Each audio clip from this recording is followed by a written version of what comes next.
like, what was your overall takeaway from this roster? Does it look like it's competitive?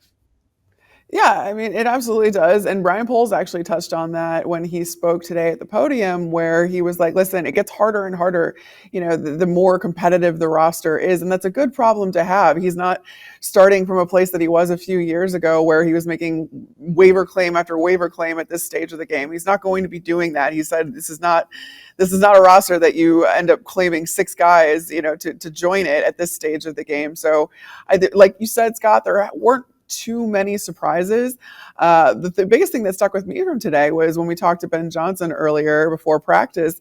He was very hesitant to tell us anything about or talk about starters for week one in Minnesota. He said at this stage, he's still very much Bears oriented. It's all about us, is what he said.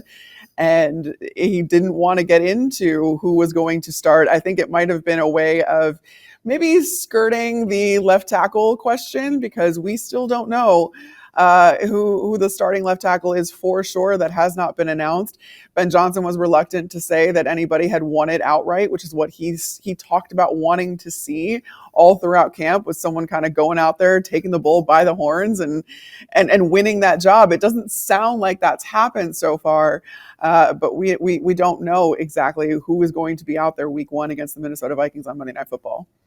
Well, then let's just dive right into that right now, Carmen, because it's an interesting. The offensive line is an interesting position group as a whole. They have one, two, three, four. They have five technically offensive tackles in a 10-man group. That's a lot, maybe more than normal. And what they're looking at is Braxton Jones on the left side, Darnell Wright on the right side. And we heard Ben Johnson and Ryan Poles say that second round pick Ozzy Trapillo has kind of fallen behind. He hit that rookie wall, and they decided to kind of send him back to his more natural right tackle spot. That leaves Jones and Theo Benedict on the left, and then you have Amagaji, who is going to start working at guard, at tackle, and both sides of the line, and he won't be as involved in that kind of offensive tackle conversation.